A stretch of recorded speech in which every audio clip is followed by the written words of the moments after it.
invest. So what I'm going to do, if we can do it, I'm going to copy what we did in Odense, because to make a showroom of investment possibilities. And we had one of our success stories is a company called BotXO. The first 3 rounds they were invested by business angels from our network. And then the fourth investment was from one of our partners. And that partner is Seed Capital. So Seed Capital, with these 4 business angels, they made a round 4. And now the company is just taking off towards the moon to create a growth and, of course, hiring a lot of people on the way. I'm curious to know a bit more about the collaboration model you have with VC funds, and how do you ensure that the interests are aligned? And eventually, if you care to share, have there been any particular challenges and solutions that you would like to highlight with that collaboration? It's in the making. Right now, we have what we call a basic model, and it doesn't create that much of a value. But yet, of course, there are value. Otherwise, we wouldn't collaborate. When our VCs create a new fund, they pitch reverse into our network to get to ask the business angels if they would like to join the next fund. So that's pitching one way, and that thing is working already. All funds are participating in our activities, our pitch meetings, in our member meetings, and they also VCs also join in for educating both investors and startups. So that's kind of the basics. In the future, we would like to make this showroom. We would like to have the general basic information on all companies available. And then we would also like to work on, can we actually show VCs when our portfolio are looking for money the next time? And this last question is the most difficult one. But if we take, for instance, a company, they invest only in A rounds. So 12 to 18 months before a company enter A territory, they would like to know. So how can we collaborate about this? This is what we are looking at. How can we develop this? I'm quite curious in hearing about how do you enable this or plan to enable this technology-wise, because I that I'm a big proponent of the platform called Venture 360, which hearing what you're looking for, can't help but think that this might be exactly what you're looking for. What have you done so far? We haven't chosen platform yet. We're looking at different way of doing this because us being a non-profit network / organization, it's not our portfolio. So the first thing is, what kind of data can we show not to, excuse my English, piss off investors and founders. So I think we have 514 companies in the portfolio by the end of last year. So if I want to show 514 companies, I really need to make sure that I got my GDPR right. So one thing is to do it right on a GDPR level. The other one is to actually explain founders and investors and VCs what we're doing, why we're doing it, and why it is beneficial for all parties in this threesome. Coming back to something you're talking about, which I also find really interesting, you're telling us that VCs also collaborate to the extent of helping through educational purposes and training purposes. And so I would assume that is something that DanBAN is doing. Would you care to explain a bit about that? Yes, we believe in education, or sharing knowledge in our network among our members. So we have the best, maybe the only one, but at least we have the best business angel education. When we enter Christmas, we have sent 136 members / business angels through our business angel education called Angel Program. And then we have continuously every month, we have what we call the DanBAN Academy. So we give our members the newest knowledge in IP or due diligence or whatever topics that are relevant, new taxation rules and whatever. And then, of course, we also use business angels and VCs when we educate startups. When we want to show startups how, if they want to go the business angel VC way, then we show them or we teach them or we educate them in how they should structure their startup. Michael, I would love to go back a bit and maybe talk more about how you work with the VC specifically, and especially whether you have reached out to international VCs, or if the four that you've managed to get into your organization, are they Danish? We are starting with our friends, and friends are the one closest to us. So it is Danish/Nordic VCs that we are talking with, and of course the national funds VCs are the most. I think we have eight or nine funds/VCs now. Three of them are actually exit operators and not investing anymore. So, but we're starting nationally. Then we are looking at our friends in the Nordics, and then we will probably also move towards the rest of Europe and the rest of the world. A small thing here is that all our communication in the moment is in Danish, and as everybody knows, Denmark is a very large country in the world, and everybody in the world speaks Danish. So, no, we are only 5.5 million people in Denmark, and when we do everything in Danish, we have a globalization issue in our little network. So that is one more thing that I need to change over time.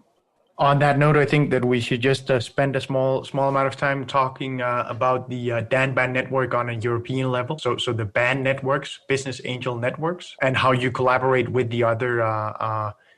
It's not correct to call it chapters, I believe, but the other organizations that see themselves as BAN networks. Yes, I'm still learning in this area. The whole COVID-19 Corona issue make it really difficult to collaborate cross-border.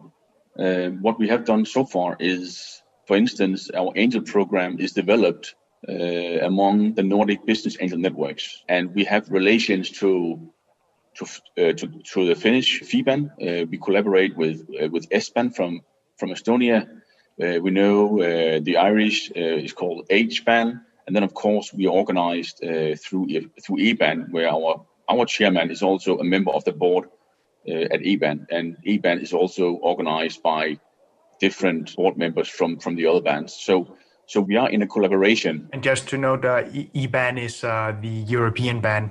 Yeah, they are organizing business angel networks in Europe. So it's more they're more on the top of trying to organize all these bands in the different countries. And they also have a education of business angels in a European context with small webinars. And two of our members actually educate on these webinars organized by EBAN.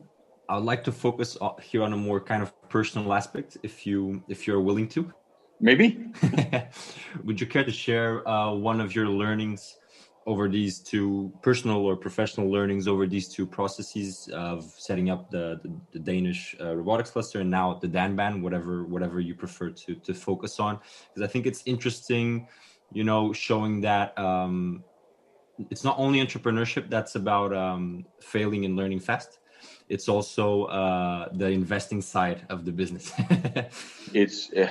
It's so many people with so many interests, and that's a difficult crossfield also to act in. And then on the investment side, I can see that. Could I just stop you on that one? Because what have you done to overcome that fact? With all these people? All the people with all the interests? I'm trying to find the interests that can collect most people in the same agenda in the same way. So when I say, back in my Odense days, when I say we want to create the best investor summit for robotics, and everybody's welcome. So the whole ecosystem supported the event. We were open for all suggestions from all parties in the ecosystem, and saying out this loud to say we will make the biggest and the best event ever on the island in the city of Odense, creating an investor summit, connecting startups from all over the world with investors all over the world here now. And that really makes to do that is I haven't read any books about it. I just know how to do it. I think that's a beautiful segment for us to close this section of the episode, because we are running out of time, unfortunately. No. Yes, I'm sorry. We always end our interviews with a quick fire round, Michael, and that is 3 short questions and 3 short answers. Are you up for it? Let's try. I can always say no. Exactly. Yeah. So first question, in your opinion, what should VCs and founders understand about investing and fundraising across Europe rather than in a single country? Yeah, definitely look away from culture, language, and maybe even taxation rules. Look at the case and start from there. And then especially what we can see in the cross-border segment, call your friends in that country that you are looking. If a startup is from France, then call your investor friends from another business angel network and make a syndicated investment, because then you remove a lot of obstacles and you can invest cross-border. And I think the VCs actually are moving. They are moving across Europe, but there is still some issues about if they get too far away from their own sweet spot, then it becomes difficult for them. Second question. What would you personally like to change about the venture investing landscape in Europe? Yeah, that's a difficult one because but I'm going to show the European VCs that we in Denmark have some damn good startups funded by some really, really good business angels. Third question, and finally, what can we expect from you in the future? Yeah, that's a really good question. We are building the Danish Business Angel Network, but we only have 10% of potential investors in Denmark right now. So in 3 years' time, we'll be looking at the really true national business angel network, and all startups in Denmark come to us to get into our funnel, because that's the only way and the right place to be. Here at the EUVC, we wish you best of luck. Thank you. We hope that you keep us up to date so that we can also reshare the worthwhile news that you have and you wanna amplify throughout Europe, and hopefully we can help with that. And finally, I would like to thank you for your time. Thank you for the availability to do this episode. It was really enjoyable. So I hope that we have the opportunity to do this again soon. You're more than welcome. We had a great time talking with Michael Hansen, CEO of DanBAN, Denmark's leading business angel network and chief architect behind the investor ecosystem around the Danish Robotics Cluster. Find Michael on LinkedIn if you would like to see more from him. Thank you for listening to this episode of the European VC, the go-to place for insights into the European VC industry. If you would like to hear more from us, visit europeanvc.com. If you would like to suggest topics or guests for future episodes, please do reach out to us at LinkedIn or whichever medium fits you best. We are always there for you.